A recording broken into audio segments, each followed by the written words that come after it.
चलो calculation of force heading दो तो न्यूटन्स लॉ में, न्यूटन्स लॉ में हेडिंग दीजिए कैलकुलेशन ऑफ फोर्स। फोर्स का कैलकुलेशन करना चाहते हैं in different situation, calculation of force in different situation. आराम से समझेंगे, बढ़िया चीज़ है। केस वन लिखो, केस वन लिखो, when particle stops after collision. Case one लिखे when particle stops after collision. और समझते हैं इसको। मान लीजिए मेरे पास कोई m मास की बॉडी है, मैंने इसको इधर भेजा, और ऐसी कई सारी बॉडी है, सबको मैं इधर भेज रहा हूँ। सारी बॉडी m मास की हैं, मैं उसको v वेलोसिटी से आगे की तरफ भेज रहा हूँ। ये बॉडी ऐसे जा रही है, v वेलोसिटी से आगे जा रही है। m मास की बॉडी v वेलोसिटी से आगे की तरफ जा रही है, और आफ्टर कोलिजन ये सब की सब बॉडी जाके रुक जाती है। आफ्टर कोलिजन सब की सब बॉडी जाकर रुक जाती है। मेरा टारगेट है यहाँ से फोर्स कैलकुलेट करना। तो देखो, जैसी फोर्स की बात होगी मेरे मन में आएगा कि भाई पहले तो मुझे डेल्टा पी चाहिए, तब डेल्टा टी चाहिए। ठीक है, मतलब कुल मिला के टारगेट मेरा है कि मैं डेल्टा पी फाइंड करूँ। अच्छा, और डेल्टा पी के लिए मुझे चाहिए पी की फाइनल वैल्यू माइनस मुझे चाहिए पी की इनिशियल वैल्यू। इसमें भी मुझे कोई प्रॉब्लम नहीं है। एक एक करके पी इनिशियल निकाल लेते हैं। तो मान लीजिए मुझे पी इनिशियल किसी ने पूछा, तो मैं पी इनिशियल कैसे निकालूंगा? एम वी, तो मास इनटू वेलोसिटी और आई कैप बोलूँगा। अच्छा, और पी की अगर फाइनल वैल्यू मेरे से कोई पूछेगा तो वो 0 बोलूँगा। मेरे से कोई पूछेगा डेल्टा पी, तो डेल्टा पी मैं उसको बोलूँगा 0 minus M V I cap बोलूँगा। तो ये मेरे पास माइनस का एम वी आई कैप होगा क्या? लेकिन ये तो एक मास के लिए होगा, एक मास के लिए। मेरे पास टोटल नंबर ऑफ पार्टिकल्स जो इसके ऊपर जा रहे हैं, मान लो मैं गोली चला रहा हूँ या फिर बहुत सारे पत्थर फेंक रहा हूँ इसके तरफ, तो अगर मेरे पास n पार्टिकल की बात करूँगा यहाँ से, अगर मेरे पास जो नंबर ऑफ पार्टिकल्स है वो हमारे पास n है, तो टोटल डेल्टा पी कितना हो जाएगा? यहाँ से देख लो, टोटल डेल्टा पी अगर टोटल की बात करोगे तो क्या हो जाएगा? n टाइम्स एम वी और साथ में माइनस का आई कैप। होगा क्या? होगा। अच्छा, अब कोई कहेगा कि भाई आप टोटल मोमेंटम नहीं, आप बताओ पर सेकेंड कितना मोमेंटम का चेंज हुआ? तो delta P upon delta T करूँगा। तो ये भी यहाँ पे डेल्टा पी अपॉन टी कर दो सिंपली, तो n बाई टी, और यानी कि यहाँ से क्या लिखोगे? माइनस का एम वी आई कैप लगा दो। तो इस n बाई टी को तुम क्या कह सकते हो? Small n। तो ये बन जाएगा माइनस का n एम वी, और ये बनेगा आई कैप, और ये क्या बनेगा यहाँ से? फोर्स। ये तो फोर्स की वैल्यू आ गई। मतलब फोर्स जो इस पे लग रहा है माइनस का N M B I cap. कोई मेरे से पूछे कि मैग्नीट्यूड बताओ, इसी फोर्स का मैग्नीट्यूड बताओ, तो उसको मैं बोलूँगा एन एम वी। फोर्स का मैग्नीट्यूड बताओ तो मैं वो कहेगा मेरे से एन एम वी। सही है? तो इस तरीके से यहाँ पे बात करी जा सकती है। जितनी चीज़ें पूछें हम सब निकाल सकते हैं, एन एम वी निकाल सकते हैं आराम से। सही है?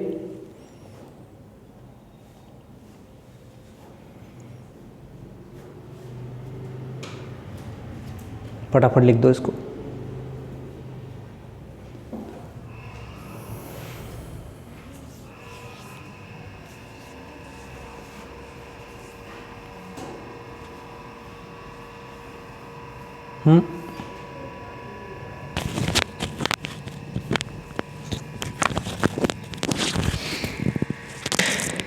बाहर देखो, कोई आवाज़ नहीं आनी चाहिए बाहर।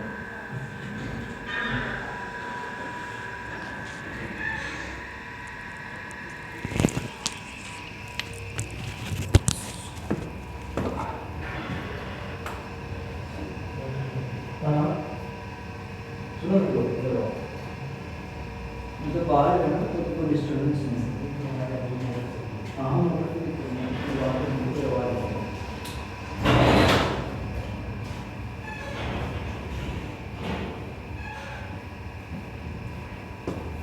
कर दिया।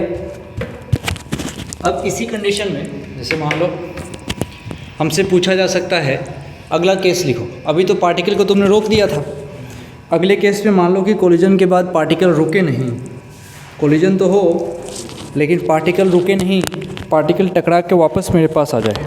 ऐसे भी तो होता है, पार्टिकल टकरा के वापस मेरे पास आ जाए। लिखो case two, case two when particle return back, bounce back भी बोल सकते हो, bounce back with same velocity, या फिर इसको कहा जाता है rebound. When particle rebound with same speed, same speed से जब वो रिबाउंड होगा तब उसकी बात करी जा सकती है। खुद से करके देखो तो, रिबाउंड होगा तो क्या होगा, देखो शॉर्ट में करते हैं, थोड़ा आराम से देखो। इस स्पीड से ही जाना है और इसी स्पीड से लौट के भी आना है, इसी स्पीड से जाना है, इसी से लौट आना है, इसी से जाना है, इसी से लौट आना है। तो मैं गया था mv से और मैं वापस इधर लौटूंगा, वो भी लौटूंगा mv से, ये मैं लौटूंगा भी mv से, ये मैं लौटूंगा भी mv से। इसका मतलब p initial mv i cap, तो p फाइनल होगा mv i नहीं माइनस का i कैप। ठीक है, अब चलो डेल्टा p निकालते हैं। तो डेल्टा p अगर मैं निकालूंगा यहाँ से तो क्या बनेगा, हाँ माइनस का mv i कैप और माइनस का ऊपर वाला mv i कैप, यानी कि ये मेरा बन के आ रहा है डेल्टा p इक्वल्स टू आ रहा है माइनस का 2mv i कैप। क्या मैं इसका मैग्नीट्यूड यही निकाल लूँगा, इसका मैग्नीट्यूड निकालूंगा तो ये आएगा 2mv, मैग्नीट्यूड तो आ गया 2mv। अच्छा चलो और सोचते हैं, इसको क्या अपन टाइम से डिवाइड करते हैं। तो डेल्टा p को मैंने अगर टाइम से डिवाइड किया, और ज़रा सोचो, एक और बात सोचो, ये तो एक पार्टिकल के लिए था, अगर मैं n की बात करूंगा तो टोटल अगर मैं चेंज निकालूंगा, टोटल n पार्टिकल के लिए क्या बन जाएगा, n इंटू 2 इंटू mv। अब टाइम से डिवाइड करो दोनों तरफ, तो n बाई टी करोगे, दिस इज कॉल्ड नंबर पर सेकेंड हो जाएगा वो, और यहाँ से 2mv, ये तो बन गया फोर्स का मैग्नीट्यूड, और ये पूरा एक साथ लिखो, देखोगे 2nmv, यहाँ फोर्स लगता है 2nmv, जहाँ n क्या है, नंबर पर सेकेंड, नंबर पर सेकेंड, नंबर पर सेकेंड। बोलो आसान है ये केस, यानी कि अब हम शॉर्ट में ध्यान भी रख सकते हैं। बॉडी गई, टकराई और रुक गई, तो उस कंडीशन में कितने का चेंज हुआ था, है ना, nmv का, और जब टकराई वापस आ गई सेम स्पीड से तो 2nmv का। ठीक है, तो इसी बात को ध्यान रख सकते हैं। अब इस पे एक रिलेशन होता है जिसको तुम जानते होगे, गन बुलेट सिस्टम वाला क्वेश्चन करते हैं। हेडिंग दो, गन बुलेट सिस्टम।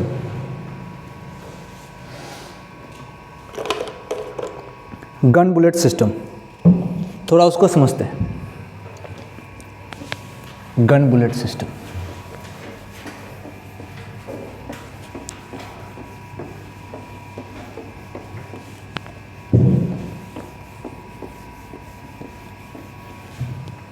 चलिए ठीक से समझते हैं इसको, क्या करना है इसके अंदर। अब मान लो बंदूक है कोई, बंदूक तो भैया मैं बहुत ज़बरदस्त बनाता हूँ, ये देखिए ढिशके लग रहा है ये बंदूक, या अब इसमें से गोली फायर करेंगे, तरता तरता तरता, समझ रहे हो, ऐसी गोली निकल रही है। अब जरा समझना क्या कहना चाहता हूँ। हेडिंग देना, gun bullet system. Gun bullet system, gun bullet system, गोली चल रही है तरातर। एक एक करके बात समझो। मैंने जो बुलेट यहाँ से निकाले हैं इसका मास लिया है m। इस बुलेट के लिए बात करूँ तो इसका मास m लिया है और इसकी जो वेलोसिटी आगे की तरफ है वो है v, और इसी चीज़ को आगे डिस्कस करना चाहते हैं। सही है, अब सोच के देखो, हम चाहते हैं, देखो हमारा टारगेट क्या है, लिखो तो, we have to find average force, we have to find average force for n number of bullets. हमें एवरेज फोर्स चाहिए और नंबर ऑफ बुलेट हमारे पास n है, नंबर ऑफ बुलेट हमारे पास n है। एक एक करके समझना। शुरुआत में बुलेट की स्थिति को समझो, देखो इनिशियल कंडीशन में अगर तुम बुलेट के बारे में सोचोगे तो बुलेट का इनिशियल मोमेंटम सोचो, 0 होगा क्या? अभी बंदूक हमने बस ऐसे करा है, 0। अब उसके बाद से अगर मैं पी फाइनल की बात करूँगा, सोचो पी फाइनल मतलब जस्ट निकली है गोली, तो m इंटू वी और साथ में क्या लगाऊंगा? I cap. तो मैं निकालूंगा अब change in momentum, delta P vector that is M V I cap minus का 0। Now find the magnitude of this, है ना? ये बन जाएगा एम वी। ये कितने बुलेट के लिए है? 1। मेरे पास तो n बुलेट है, n। हाँ तो बिल्कुल बिल्कुल, अब तुम समझ गए, 4n बुलेट्स, ये n एम बी आएगा, n नहीं क्या बोला तुमने? यन बुलेट, तो ये it comes to be N M V, है ना? ये क्या आया? ये आया है मेरा डेल्टा पी। हाँ तुमने सही बोला था, मैं तो बस n का प्रोनाउंसिएशन सीखना चाहता हूँ, यन। अब चलो इसको मैं टाइम से डिवाइड करता हूँ, तो डेल्टा पी का जो मैग्नीट्यूड है इसको हमने टाइम से डिवाइड किया, इस तरफ भी करना पड़ेगा, तो ये आ जाएगा एम वी। ओके, ये तो बन गया फोर्स। कैसा फोर्स? Average force. ये एन एम वी। मैं क्या बचपन से गलत बोलते आया हूँ, मेरे यहाँ क्या है, यन नहीं बोलते उसको एन बोलते हैं, गलत बोलते हैं यहाँ के लोग। तुम्हारे यहाँ सही बोलते हैं, क्या बोलते हैं? N M B. चलिए, now the average force comes to be N M B. सही है क्या? यानी कि एवरेज फोर्स जो यहाँ एक्सर्ट हुआ है that is N M V, इसमें कोई दिक्कत नहीं है। एक सवाल देता हूँ आपको, एक सवाल देता हूँ, सही है? कोई दिक्कत है तो बोल सकते हो भाई। मिटाऊं क्या? रहने दूँ? चलो फोटो बनाता हूँ, फिर फोटो बनाता हूँ। फोटो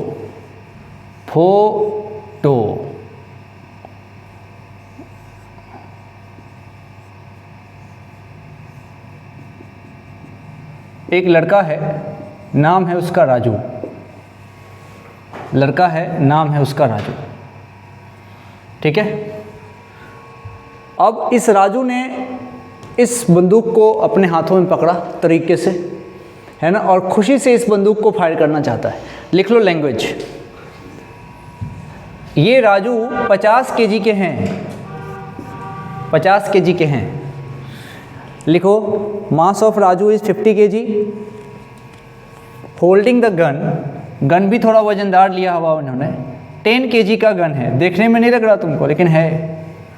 10 केजी का गन पकड़ा है 50 किलो के राजू ने। और मज़े की बात यह है कि जब फायर कर रहे हैं ना, तो 120 बुलेट पर सेकेंड फायर कर रहे हैं जी। गुस्से में है राजू। अरे राजू नहीं, इसका नाम बाबू भैया होना चाहिए। Have you seen the movie, जिसमें वो जो होती है ना, वो मूवी आती है अपनी, कौन सी है? हेरा फेरी। उसके अंत में जो बुलेट फायर करता है बाबू भैया, तर तर तर, जाके देखना फर्स्ट पार्ट। ये है बाबू भैया, बाबू भैया। तो बाबू भैया इस तरीके से फायर करते हैं 120 बुलेट्स पर सेकेंड, 120 बुलेट्स पर सेकेंड। अच्छा, अब मास ऑफ ईच बुलेट दे देते हैं आपको। अब बुलेट का वजन 50 ग्राम है, 50 ग्राम, 50 ग्राम का बुलेट। 50 ग्राम सही है, बहुत घायल करती है चीज़। 50 ग्राम एक बुलेट की का वजन है। अब बुलेट की जो स्पीड है वो है 100 मीटर पर सेकेंड। ये जो स्पीड दे रखी है v है हमारे पास 100 मीटर पर सेकेंड। इतनी तो इसने बातें दे दी। अब बाकी नाटक हटाओ, बाकी नाटक हटाओ। अब क्या पूछा जा रहा है वो समझिएगा। ये पूरा सिस्टम है, पूरी इसकी कहानी चली है। सारा डाटा यहाँ पे गिवन है, सारा डाटा यहाँ पे गिवन है। अब तुम आराम से समझो। अब तुमसे पूछा जा रहा है find the backward acceleration of Babu Bhaiya and gun. Find the backward acceleration of Babu Bhaiya and gun. Backward acceleration पूछा है। अब बंदूक चलाने से पीछे की तरफ झटका लगता है, तो वो बैकवर्ड जो झटका है, दैट झटका इज कॉल्ड फोर्स। वो बैकवर्ड एक्सेलरेशन इस प्राणी पे, बाबू भैया पे कितना लगेगा? हाँ, के एक्सेलरेशन निकालना, बिल्कुल।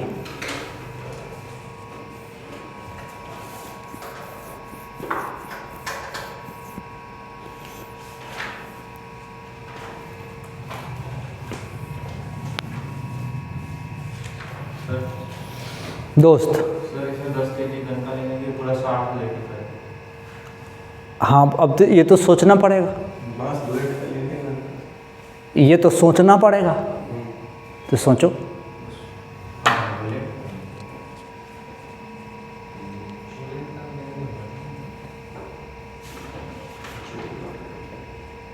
सोच।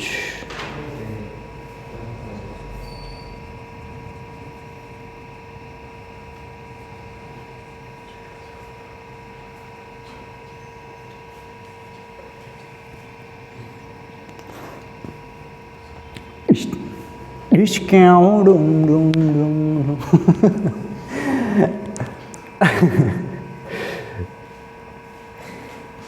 नहीं होगा क्या? बैकवर्ड एक्सेलरेशन 10 मीटर पर 10 मीटर आ रहा है, सही है, 10 आएगा, शाबाश। अब सुनो मेरी बात, मैं क्या कह रहा हूँ, देखो आराम से, सिचुएशन क्या है समझिएगा, आराम से देखिए आप। बाबू भैया हैं, वजन है 50 किलो और उन्होंने पकड़ा हुआ है भैया 10 किलो का गन और आगे फायर कर रहे हैं 120 बुलेट पर सेकेंड। एक बुलेट का मास जो है 50 ग्राम है और वेलोसिटी कितनी है? 100 मीटर पर सेकेंड। अभी थोड़ी देर पहले हमने ड्राइव करा है, जो एवरेज फोर्स बुलेट के कारण एग्जर्ट होता है, वो एवरेज फोर्स कितना एग्जर्ट होता है भैया? mNV। ऐसा होता है क्या? होता है। तो मास तो बुलेट का ही होगा ना, तो मास बुलेट का होगा, बहुत बढ़िया। लेकिन बुलेट का मास कितना है? 50 ग्राम। 50 ग्राम नहीं, 50/1000 रखना पड़ेगा। n छोटू n है, बताओ क्या है वो? नंबर ऑफ बुलेट पर सेकेंड। वैल्यू कितनी? 120 और वेलोसिटी 100। गुना करोगे कितना होएगा? 600। F होगा हमारा 600, वो भी न्यूटन। ये 600 न्यूटन अपने को झटके में पीछे भी लगेगा। समझो। ये 600 न्यूटन का जर्क पीछे लगेगा और ये किस पे लगेगा? इस पे। ये जो आदमी जिसने बंदूक पकड़ रखा है बाबू भैया, इनके ऊपर फोर्स लगेगा ये पीछे की तरफ। समझो। इसका मतलब ये है कि अगर एक्सेलरेशन पूछा जाए, किसका? पूरा पूछ रहा है ये कह रहा है कि पूरा बाबू भैया के साथ उसके बंदूक का भी पूरा। तो एक्सेलरेशन बराबर क्या निकालोगे? यहाँ से पूरा का पूरा फोर्स लिखोगे, अब force divided by mass total, force divided by m total. अच्छा, फोर्स कितना? 600 और टोटल मास कितना? 50 किलो के बाबू भैया, 10 किलो के उनकी बंदूक, यानी कि ये आएगा 10 मीटर पर सेकेंड स्क्वायर। 10 मीटर पर सेकेंड स्क्वायर। सही है क्या? पूरी बात एक बार समराइज करता हूँ। देखो क्या हुआ था इसमें। हुआ ये था कि मेरे पास एक आदमी है, नाम है उनका बाबू भैया। उन्होंने 10 केजी का बंदूक पकड़ा हुआ है और उनका खुद का वजन कितना है? 50 केजी। अब वो फायर कर रहे हैं बुलेट। एक बुलेट का वजन कितना है? 50 ग्राम और बुलेट की स्पीड कितनी है? 100 मीटर पर सेकेंड। हमसे पूछा गया है कि बताओ इस पूरे सिस्टम पे बाबू भैया प्लस उनकी बंदूक पे कितना बैकवर्ड एक्सेलरेशन लगेगा। तो हमने क्या किया, पहले एवरेज फोर्स निकाला जो बुलेट के कारण एग्जर्ट हुआ है, वो कितना एग्जर्ट हुआ। तो उसके लिए हमने अभी ड्राइव किया था इससे पहले mNV। मास किसका लोगे? बुलेट का, जो तुम्हारा कन्फ्यूजन था। मास बुलेट का n छोटा n क्या होता है? नंबर ऑफ बुलेट पर सेकेंड। कितना फायर हुआ? कितना भैया? 120 रख दिया। बुलेट की वेलोसिटी कितनी है? 100 हमने रख दिया। उसके बाद से एक्सेलरेशन चाहिए था force upon mass total. Mass total मतलब कितना? आदमी का भी प्लस गन का भी, दोनों का मास रखा। 600 डिवाइडेड बाई 60 बराबर 10। बस, क्या बोलते हो? सब ठीक। चलो भैया, ये मासों का। अब एक और सवाल, डिस्क वाला सवाल। तुमने उसकी मूवी देखी है क्या? पापा से पूछना, पापा से। वो हमारे क्या नाम भूल गया मैं उसका, मिथुन चक्रवर्ती। हाँ। देखिए मूवी। मोटा रहता है? मोटा नहीं रहता है। मिथुन चक्रवर्ती का एक, अभी तो जब देखना, अभी तो क्या उस पर रील्स वगैरह बनाते हैं। वो क्या, जब उसके ऊपर गुंडे लोग होते हैं ना, गुंडे विलन, तो जब उसके ऊपर फायरिंग करते हैं ना, तो वो साइकिल के पीछे छुपता है और साइकिल के पीछे छुप के तब फायर करता हूँ, है ना, और बच भी जाता है। हाँ तो पहले ऐसे ही होता था। तो कुल मिला के मूवी में बकवास चीज़ें जो दिखाते, अच्छा ऐसा रुक गया था, सही है। कपड़े से वो तो छोड़ो, मैंने एक साउथ की मूवी का देखा, पता नहीं क्या उसमें तो क्या है कि वो आदमी उसका हीरो रहता है, वो देखी होगी तुम लोगों ने भी, उसका हीरो कहीं बीमार रहता है, तो हीरो बीमार रहता है, उसको पता लगता है कि भाई पापा उसके ऐसी मतलब उसकी फैमिली को किडनैप कर लेते हैं, तो वो क्या करता है कि वो उसको बचाने के लिए जाता है। तो पहले बीमार रहता है, हॉस्पिटल में वहाँ से उठता है, पहले पुशअप्स वगैरह लगाता है, उसके बाद जाता है, और तब तक विलेन ने ना गोली फायर कर दी होती है, और गोली ऐसी आ रही होती है, गोली ऐसी आ रही है, वो वहाँ से रेडी हो रहा है, और वहाँ से पहुँचता है और ऐसे घूर के गोली को देखता है ना, तो बुलेट का मुँह ऐसे टर्न हो गया। और ऐसे ये टैलेंट है, हाँ ऐसे ही है, ऐसे ही ऐसे ही। बस बस बस बस, अब हम ऐसे अगर घुसेंगे तो बहुत मिलेगा। अभी सवाल करते हैं, उसी तरीके कोई खतरनाक हीरो आया और उसने एक डिस्क है, डिस्क ऊपर से डिस्क गिरता हुआ उसने देखा, डिस्क को, और डिस्क का मास है m। अब हीरो ऐसे स्लाइड करता हुआ आया और यहाँ से लगातार उसने गोली फायर करी नीचे से, और उसके हाथ में, वो चाहता तो नॉर्मल पकड़ भी सकता था, ज़्यादा वजन नहीं है इसमें, लेकिन हीरो है। उसने क्या किया कि भाई नॉर्मल हाथ से क्यों पकड़ूं, मान लो कि कोरोना का समय चल रहा हो, तो उसने बंदूक से इधर फायर करी गोली, और इतनी गोली फायर करी तर इसके ऊपर कि ये हवा में लटका के रख दिया इसको। सोच के देखो, इतनी गोली फायर करी है कि ये हवा में ही लटका रह गया। हाँ ऐसा कर सकते हैं, हीरो का कमाल है। अब देखिए आपको मैं सिचुएशन देता हूँ क्या हुआ है। क्या है, लिखो, disc of mass 1 kg, disc of mass 1 kg is kept floating horizontally,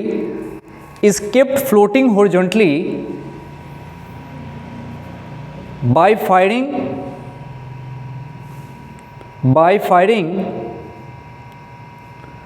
the bullets of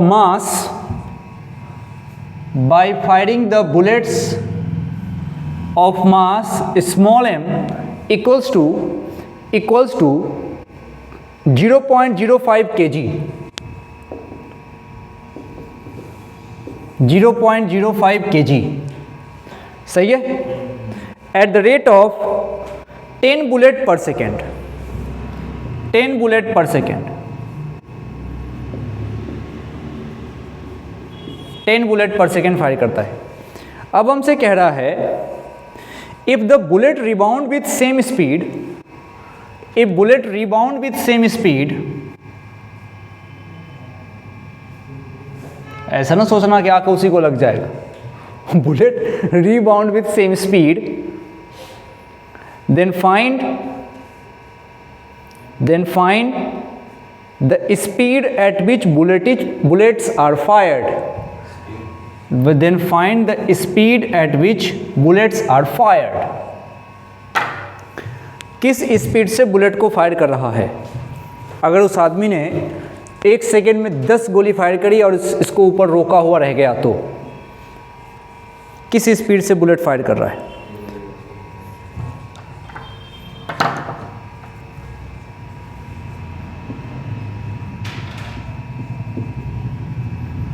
देखो सबसे अच्छी बात तो यह है कि डिस्क का नीचे कितना वजन लगेगा, mg, अपने को इतना फोर्स लगा देना है कि mg बैलेंस हो जाए।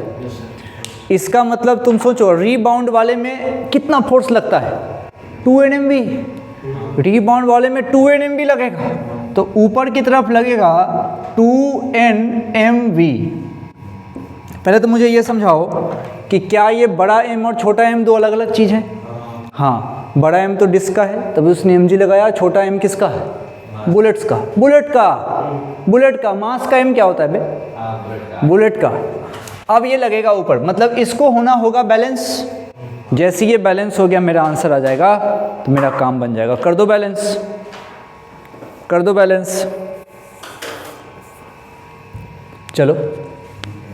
तो 2 Nmv को बराबर होना पर बिल्कुल mg के बराबर होना पड़ेगा। 2 तो ठीक है, n मेरे पास कह रहा है 10, m मेरे पास कह रहा है 0.05 और उसके बाद से v मुझे चाहिए, m मुझे पता है, ये हो गया 10। अब सब कुछ काटोगे तो v कितना आ रहा है भैया? 10। तो v आ रहा है 10 तो मीटर पर सेकेंड, v आ रहा है 10 मीटर पर सेकेंड। तो बड़ा सस्ते में काम चल गया उसका। क्यों? क्योंकि डिस्क बहुत हल्का था, 1 kg का डिस्क था। तो तुम सोचोगे क्या इतनी मेहनत करी फालतू, पकड़ लेता, पकड़ लेता।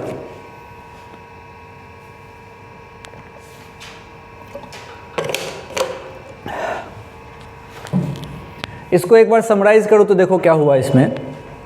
एक डिस्क था 1 kg का जो नीचे की तरफ गिर रहा था। एक आदमी है वो चाह रहा है कि मैं इस डिस्क को हवा में रोके रखूँ, कैसे? तो बुलेट फायर करके। जब वो आदमी बुलेट फायर कर रहा था, हर एक बुलेट का वजन था 0.05 kg और वो पर सेकेंड 10 बुलेट फायर कर रहा था। This is the value of small n is given, यानी कि जब बुलेट नीचे गिरे तो नीचे क्या लगेगा उसका? mg। ये m किसका है? डिस्क गिर रहा है नीचे, ये किसका m है? डिस्क का। अच्छा, हमको उसको रोकना है तो मैं ऐसे ऐसे ऐसे लगेगा फोर्स उसके ऊपर, तो कितना फोर्स लगेगा रिटर्न आने के लिए? 2 Nm है ना, बाउंस बैक हुआ था। अब मुझे हवा में रोके रहना है तो 2 Nm को किसके बराबर करूँगा? mg के। बस आंसर सही है, ये बात। चलिए अब जो अगला चर्चा आगे की तरफ बढ़ाते हैं वो इम्पल्स के ऊपर है। इम्पल्स के ऊपर हमने छोटी सी बात इम्पल्स के ऊपर पहले भी कर रखी है। बिल्कुल, चेंज इन मोमेंटम को ही इम्पल्स कहते हैं, ये हमने पहले देख रखा था। और इम्पल्स निकालने के हमने खूब सारे तरीके भी देखे थे। हमने देखा था इम्पल्स निकालने का तरीका। बताओ, चेंज इन मोमेंटम है इम्पल्स, तो क्या क्या हमने सीखा था? इम्पल्स कैसे कैसे निकालोगे? इम्पल्स निकालने का तरीका, पहला तो चेंज इन मोमेंटम निकालोगे, दूसरा इंटीग्रेशन किसका करोगे? ft के फंक्शन का इंटीग्रेशन इम्पल्स है, या फिर ft ग्राफ का area under the curve impulse है। ये सब हम देख चुके हैं। आज हम, अच्छा, स्लोप के बारे में तुमको पता है? स्लोप मतलब जब थीटा 90 से कम हो तो स्लोप पॉजिटिव होता है, 90 से ज़्यादा हो तो निगेटिव होता है, और 90 हो तो डिफाइन ही नहीं होता, बकवास बात है। लेकिन अगर मान लो थीटा 0 हो जाए तो, थीटा 0 हो जाए तो समझ रहे हो, उस समय 0 स्लोप होगा और क्या होगा। सही है। चलो अब हम काम करेंगे इसके ऊपर। तो ये सब बोलने से तो कोई फ़ायदा है नहीं, क्वेश्चन से बात बढ़िया समझ में आती है। हम इसके ऊपर बात करते हैं। इम्पल्स पे एक सवाल लिखो, इम्पल्स के ऊपर चर्चा। एक ग्राफिकल सवाल देता हूँ, अच्छा सवाल है, आप इसको समझिएगा। लिखिए, पहले एक छोटा सा न्यूमेरिकल करो। लिखो, a hammer of mass 1 kg, a hammer of mass 1 kg moving with 6 meter per second, a hammer of mass 1 kg moving with 6 meter per second strikes a wall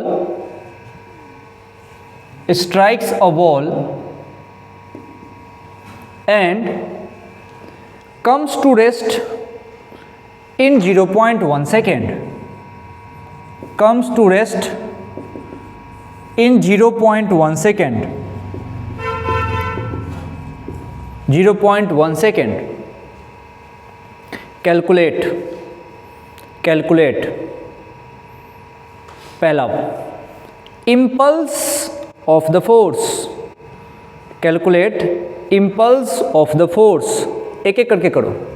पहले तो इम्पल्स निकालो भाई, तुम निकालो इम्पल्स। जैसे कोई तुमसे बोले इम्पल्स तो तुम सोचना ओ चेंज इन मोमेंटम पूछ रहा आदमी, यानी कि तुम कहोगे P final minus P initial पूछ रहा है आदमी। क्वेश्चन से पूछोगे तो क्या कहा इसने, फाइनल वो जाके रुक गया, तो सोचो फाइनल मोमेंटम कितना, 0 माइनस इनिशियल मोमेंटम कितना, mv, यानी कि 1 × 6 है कि नहीं? तो इसको सिंपली हो जाएगा 1 × 6। नाउ तो इम्पल्स इज माइनस का 6, माइनस का 6। ये माइनस का 6 का मतलब क्या है? डायरेक्शन है माइनस, तो यूनिट क्या होगी इसकी? Newton second. मैग्नीट्यूड क्या होगा इसका? 6। ठीक है भाई। अब जरा देखो, अच्छी बात समझते हैं। अब जरा देखो, इम्पल्स से यहाँ आ गया निगेटिव, निगेटिव से घबराने का नहीं भाई, ये तो सिर्फ डायरेक्शन की बात है, डायरेक्शन की बात है। अच्छा, अब जरा अच्छा सोच के देखो, इम्पल्स पॉजिटिव, निगेटिव और जीरो तीनों हो सकता है, कोई दिक्कत नहीं है। तो लिख लो, impulse can be positive, negative and zero. Impulse can be positive, negative and zero. Impulse can be positive, negative and zero. अब मैं तुमसे एक बात कहना चाहता हूँ कि अगर इम्पल्स पॉजिटिव, निगेटिव, जीरो तीनों पॉसिबल है, तो क्या इसके पॉजिटिव, निगेटिव और जीरो होने से फोर्स पे कोई असर पड़ेगा क्या? हाँ, क्योंकि इम्पल्स ही तो चेंज इन मोमेंटम है, उसी को डिवाइड करोगे टी से तो फोर्स आएगा। तो जैसा ही इम्पल्स का नेचर वैसा ही फोर्स का नेचर। सोच के देखो, यानी कि अगर तुम ऐसा सोचते हो तो तुमको भी लगना चाहिए, अच्छा इसी में टी से डिवाइड करूँगा तो फोर्स आएगा, इसका मतलब फोर्स भी निगेटिव आना चाहिए। तो करो सवाल, लिखो इसमें दूसरा पार्ट करो, find average force that stops the hammer. Find the average force that stops the hammer. तो एफ एवरेज निकालो, एफ एवरेज निकालो। एफ एवरेज तुम कैसे निकालते हो दोस्त? Delta P upon delta T. Delta P ही इम्पल्स है, डेल्टा पी ही इम्पल्स है, तो इम्पल्स अपॉन टाइम। इम्पल्स तो निकाल लिया ना, तो साइन के साथ रखने का, -6 अपॉन टाइम। टाइम बोल भाई। हाँ, 0.1। अच्छा, तो बताओ एवरेज फोर्स कितना आया? माइनस का 60। ये है बात कि मेरा जो एवरेज फोर्स आया है वो आया माइनस का 60। अब भाई हम भी तो ही कह रहे थे कि मेरा फोर्स पक्का यहाँ निगेटिव आना चाहिए। इसमें सिर्फ डायरेक्शन में चेंज आएगा, मैग्नीट्यूड में कोई चेंज नहीं आएगा। किस में? इम्पल्स के साइन से। इम्पल्स के साइन से मैग्नीट्यूड में डेल्टा पी है ना, तो मास इंटू वेलोसिटी करोगे तो मास तो फिक्स है। साइन जो होता है ना, साइन मैग्नीट्यूड को थोड़ी बदलता है, साइन तो डायरेक्शन को बदलता है। साइन का बिल्कुल डायरेक्शन की बात है ना। अभी मैं बताता हूँ इसको, ये माइनस का मतलब क्या है। लिख लो इस बात को, लिख लो। फोर्स निगेटिव होने का मतलब है, फोर्स निगेटिव होने का मतलब है यह रिटार्डिंग फोर्स है। फोर्स निगेटिव होने का मतलब है यह रिटार्डिंग फोर्स है। और होना भी तो चाहिए यार, तुमसे बोला है force required to stop the hammer. अब किसी चीज़ को तुमको रोकना है तो रिटार्डेशन ही तो करोगे, है ना, निगेटिव फोर्स ही लगाओगे। तो इसमें कोई आश्चर्य की बात नहीं है। Since the force is retarding force that's why it comes to be negative, इसमें कोई दिक्कत नहीं है। अब अगर फोर्स निगेटिव है तो जरा सोचो, बुद्धि लगाओ, इसके कॉरस्पॉन्डिंग जो एक्सेलरेशन आएगा वो भी तो निगेटिव आएगा, तो उसको तुम नाम क्या दे दोगे? रिटार्डेशन बोल दोगे क्या? देखो सुनो मेरी बात सुनो, एक तुमको बात बताता हूँ तुमको। ऐसे मान लो किसने कहा एक्सेलरेशन इक्वल्स टू -5 मीटर पर सेकेंड स्क्वायर, तो कोई तुमसे पूछे यहाँ पे रिटार्डेशन कितना है तो क्या बोलोगे? 5। रिटार्डेशन बोले तो 5। जब अपन रिटार्डेशन बोलते हैं ना तो पब्लिक क्लियर होती है कि वो आदमी माइनस बोल रहा है, तो फिर उस पर माइनस बोलने की आवश्यकता नहीं होती। तो कोई तुमसे पूछे कि बताओ यहाँ पे रिटार्डेशन कितना है, तो इस रिटार्डेशन की वैल्यू तुम बोलोगे 5 मीटर पर सेकेंड स्क्वायर। अच्छा, अब एक्सेलरेशन कोई पूछे तो माइनस लगाओ। रिटार्डेशन तुमने बोल दिया, मतलब ठीक है वो समझ रहा है तुम माइनस कहना चाहते हो, तो रिटार्डेशन में सिर्फ और सिर्फ तुम नंबर बताना कि भाई इतने का नंबर है। अब अगली बात बताओ, तो इसका फोर्स निगेटिव है तो यहाँ से क्या मिलने वाला? रिटार्डेशन। तो अब तुम अगले को केस में फाइंड कर दो, लिखो find average retardation of the hammer. Average retardation of the hammer. अब हैमर रिटार्ड होगा क्योंकि फाइनली जाके रुक गया था, तो मैं जानता हूं F बराबर होता है ma। F नहीं, माइनस का 60 लिखूंगा और हैमर का मास 1 kg है तो इंटू A कर दूंगा तो A की वैल्यू आ गई माइनस का 60 मीटर पर सेकेंड स्क्वायर। और निगेटिव आना ही चाहिए क्योंकि मेरा हैमर रुक गया है। कितने देर में रुक गया? बड़ा जल्दी रुक गया भाई, 0.1 सेकेंड में। सही है। तो कुल मिला के बात यहाँ पे ये है कि इम्पल्स के साइन देखते ही तुम आगे के बारे में सोच सकते हो, ओ impulse negative, force negative, acceleration negative. और इम्पल्स निगेटिव कब होगा बता?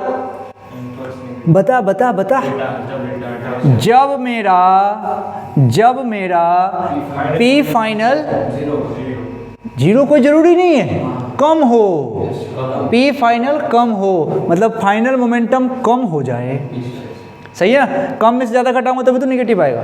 जब मेरा फाइनल मोमेंटम कम होगा तब मेरा इम्पल्स निगेटिव आएगा। सही है ना। अब फाइनल मोमेंटम कम कब होगा? जब फाइनल वेलोसिटी कम होगी। सोचो, फाइनल वेलोसिटी जब कम होगी तब फाइनल मोमेंटम कम होगा, तब हमारा इम्पल्स निगेटिव होगा, तो हमारा फोर्स निगेटिव होगा, तो हमारा एक्सेलरेशन निगेटिव होगा। अरे नहीं समझा? अरे लिखेगा क्या? सोचने की बात है। फाइनल होगा, मोमेंटम कम होगा तो फाइनल वेलोसिटी कम होगी। सही है। चलो अगला सवाल करते हैं।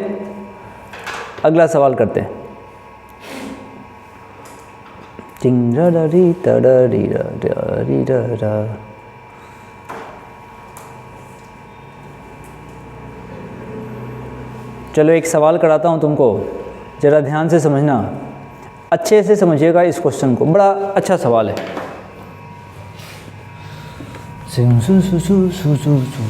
कल पूछेगा मैं कि कैसे कैसे इम्पल्स निगेटिव होने का क्या मतलब होता है, अब कब होता है, क्यों होता है और किसके लिए होता है, किस लिए होता है।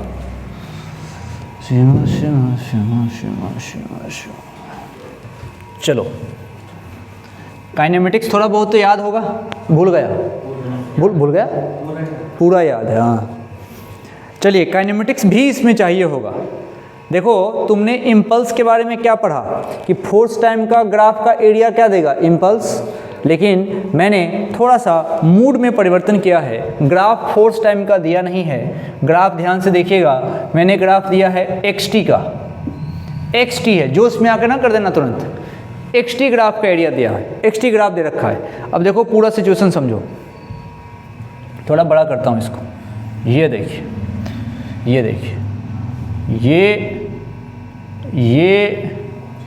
ये ऐसा कुछ ग्राफ करता हूँ, इस तरह का ग्राफ।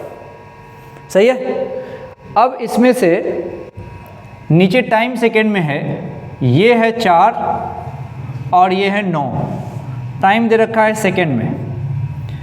इसके करस्पॉन्डिंग डिस्टेंस गिवन है और वो डिस्टेंस है मीटर में 40, एक्स गिवन है मीटर में एंड दिस इज 40। अब आपसे समझिए क्या कहा जा रहा है। ग्राफ इज लाइक दिस, कोई दिक्कत नहीं इसमें, समझ रहे हैं आप। लिखो find impulse given to particle, find impulse given to particle at t equals to 4 second, at t equals to 4 second. और जिस पार्टिकल की बात हो रही है वो है 2 किलो का, उसके लिए ग्राफ दिया हुआ है। Find impulse given to the particle at t equals to 4 second, find impulse given to the particle at t equals to 4 second. आराम से बुद्धि और आत्मा के साथ करो।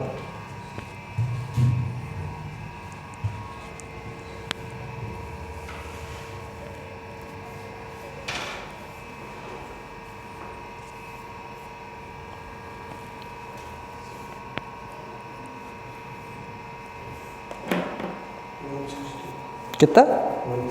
160। भयानक।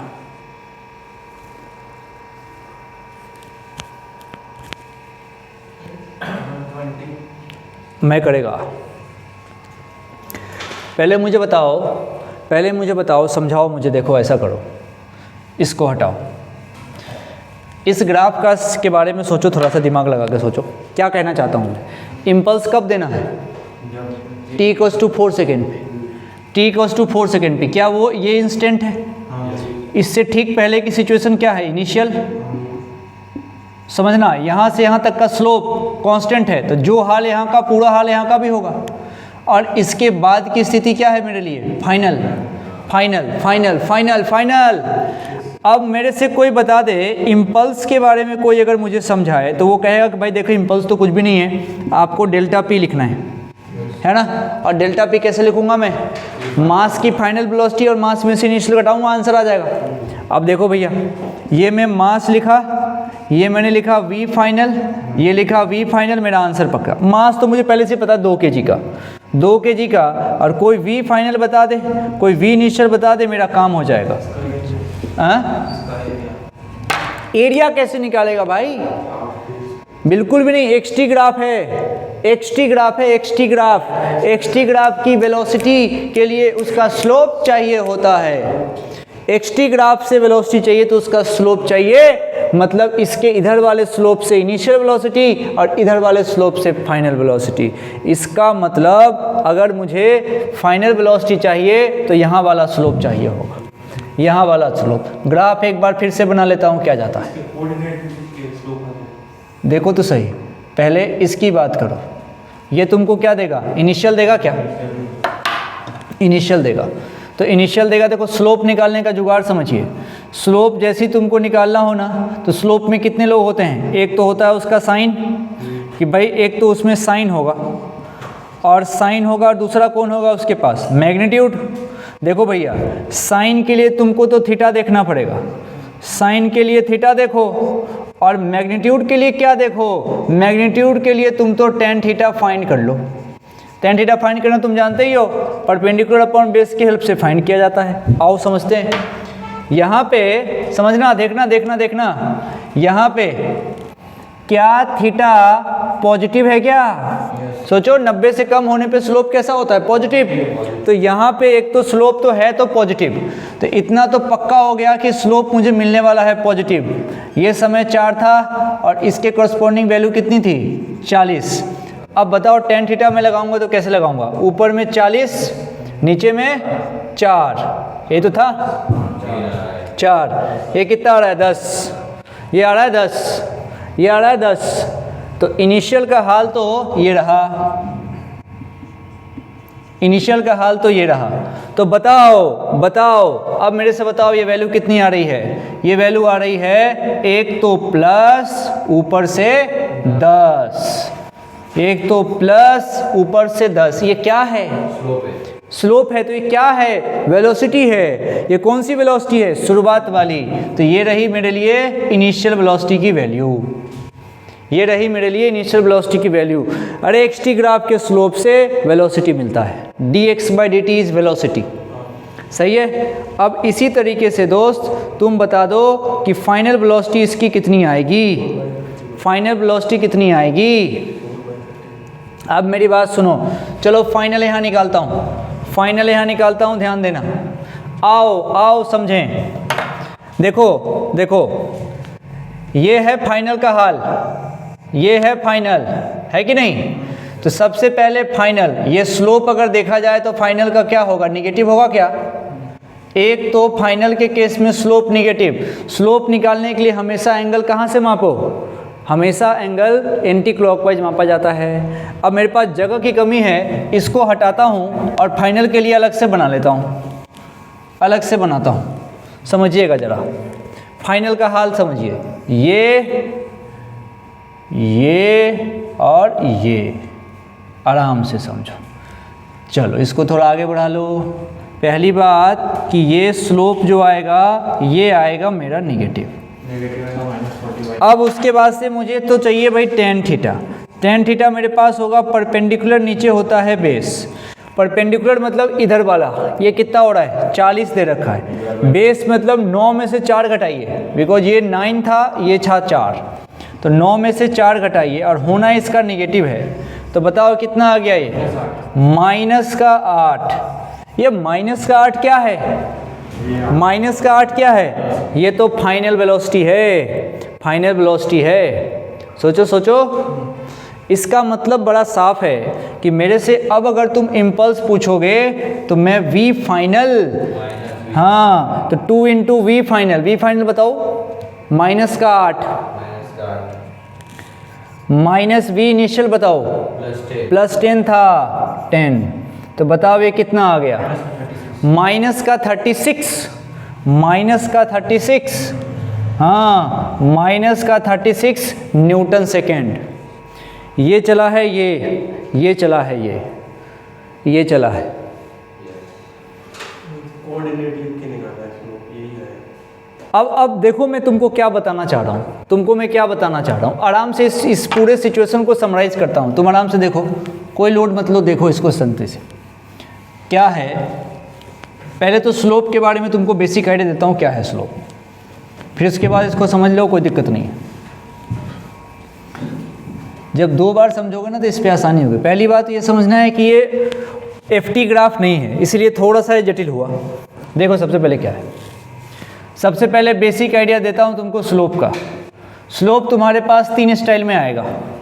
एक बार स्लोप तुमको ऐसा मिलेगा, एक बार तुम जो स्लोप बनाओगे वो ऐसा मिलेगा, एक बार जो तुम स्लोप बनाओगे वो तुमको ऐसा मिलेगा। देखो स्लोप बनाने में थीटा हमेशा एंटी क्लॉकवाइज डायरेक्शन में मेजर किया जाता है, नीचे वाली एक्सिस से, नीचे से। तो बताओ इसमें थीटा कितना है 0, क्योंकि लाइन पैरेलल है। थीटा 0 का मतलब होता है कि स्लोप की वैल्यू आएगी 0। इसमें पहुंचो, इसमें थीटा यहाँ से मेजर होगा इतना, यहाँ पे थीटा 90 से कम है। जब थीटा 90 से कम हो तो टेन थीटा की वैल्यू पॉजिटिव आती है, तो टेन थीटा ही स्लोप होता है। तो स्लोप यहाँ पे क्या होएगा पॉजिटिव। यहाँ पहुँचो, यहाँ पे जब तुम थीटा करोगे थीटा, तो ये थीटा 90 से ज़्यादा है, यहाँ पे थीटा 90 से ज़्यादा है, यानी कि जो मेरा टेन थीटा है बड़ा अच्छा है, वो 90 से ज़्यादा होने के बाद निगेटिव हो जाता है, तो टेन थीटा निगेटिव, इसका मतलब जो मेरा स्लोप है वो होगा निगेटिव। ये तो बच्चों वाली बात है, लेकिन बात बहुत काम की है, अपने को पता होना चाहिए। सही है, फटाफट हाँ करो कि मिटाऊं? ठीक है भाई, तो ये बात तो ख़त्म है। चलो एक बात तो हमने समझ लिया।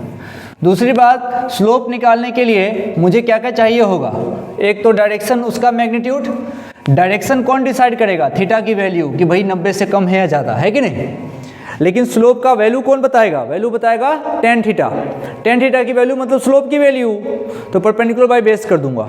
इस सवाल में यही तो था, इस सवाल की खासियत थी कि ये सवाल ऐसे शुरू हुआ था, ऐसे शुरू हुआ था। ये वैल्यू थी 4, ये वैल्यू थी 9, ये वैल्यू इसके करस्पॉन्डिंग थी 40। मैंने क्या किया, मैंने इसको 2 पार्ट में डिवाइड कर लिया, 2 पार्ट में डिवाइड कर लिया। एक को ऐसे डिवाइड कर लिया है ना, और इसके करस्पॉन्डिंग सोचा। तो जब इसको ऐसे डिवाइड किया तो ये कंडीशन, ऊपर में x था और नीचे में क्या था हमारे पास, ये t था। अच्छा, मुझे इसने इम्पल्स पूछा था, कब पूछा था, t=4 पे, t=4 पे इसने इम्पल्स पूछा है। बहुत बढ़िया, तो इसको 2 पार्ट में मैं ऐसे बांट लेता हूँ। पहले तो यहाँ से जाता हूँ मैं 4 तक, सही है, एक पार्ट, और दूसरे पार्ट में मैं इसको ऐसे लेके जाता हूँ। दूसरे पार्ट में इस 4 से लेके 9 तक लेके जाता हूँ, दूसरे पार्ट में 4 से लेके 9 तक। सिचुएशन ऐसे कर दिया, अब सही है। अब जरा देखो, ये कंडीशन होगी फाइनल की, और ये जो कंडीशन होगी ये होगी इनिशियल की। ऊपर में x है, नीचे में t है, ऊपर में x है, नीचे में t है। बात सही है। अब जरा देखो, पहली बात स्लोप डिसाइड कर लेते हैं। तो जो यहाँ पे स्लोप होगा वो कैसा होगा, पॉजिटिव, क्योंकि थीटा ऐसा है, देखो 90 से कम है। यहाँ पे जो स्लोप होगा वो होगा निगेटिव। यहाँ पे स्लोप का मतलब क्या है, वेलोसिटी है। तो पहली बात तो तय हो गई कि वेलोसिटी यहाँ पॉजिटिव आनी है, और इस केस में वेलोसिटी क्या आनी है, निगेटिव। ये पहले से तय है। मेरा टारगेट था इम्पल्स का, मुझे इम्पल्स चाहिए था। अच्छा, और इम्पल्स कब चाहिए था, तो इम्पल्स चाहिए था एट t=4 सेकेंड पे। तो इस 4 सेकेंड से ये रहा 4 के ठीक पहले इनिशियल, 4 के ठीक बाद वाला फाइनल। इम्पल्स के लिए मुझे चाहिए होगा मास इनटू वेलोसिटी की फाइनल वैल्यू में से वेलोसिटी की इनिशियल वैल्यू को घटाऊंगा। मास इसने मेरे को कहा था 2, अब वेलोसिटी की फाइनल और वेलोसिटी की इनिशियल रख के आंसर आ जाएगा। वेलोसिटी की फाइनल चलो यहाँ से निकालते हैं, tan थीटा की से हम मेरे को वैल्यू आनी है, तो tan थीटा लगाता हूँ मैं। tan theta perpendicular by base, perpendicular ये रहा, ये कितना है 40, और बेस मतलब कितना, 9 में से 4 घटाओ कितना आएगा 5, तो 8 आ गया, परंतु 8 नहीं, माइनस का 8। तो भैया v फाइनल जो मेरा आया है ये आया है माइनस का 8, ठीक है। माइनस इनिशियल पे चलते हैं 10। हाँ, तो ये इनिशियल मेरा tan थीटा परपेंडिकुलर कितना, ये 40 नीचे 4 आ गया 10, कैसा 10 प्लस का, तो ये माइनस करके मैं कर दूंगा यहाँ 10। अब सॉल्व कर लो इसको, माइनस का 36 Newton second, that's all, Newton second. ऐसे बात पता नहीं क्या, सही है, सही है। इम्पल्स आ गया हमारा माइनस का 36, बड़े आराम से तुम ऐसे सोच सकते हो। अब इसके बाद जो अपन टॉपिक करेंगे ना, वो करेंगे mass flow rate. Mass flow rate मतलब आप अगर पाइप से पानी डालोगे तो क्या होता है, उस तूफान के बारे में पढ़ेंगे। मास फ्लो रेट बढ़िया सवाल है, अगली बार में करेंगे। इम्पल्स पे असाइनमेंट दूंगा, कल जब आप आएंगे तो इसका असाइनमेंट लेके जाना, इम्पल्स पे यहाँ अवेलेबल रहेगा तो ले जाना, इम्पल्स के ऊपर, ठीक है। बाकी कल मिलेंगे, कल मॉडर्न कर रहे हैं अपन।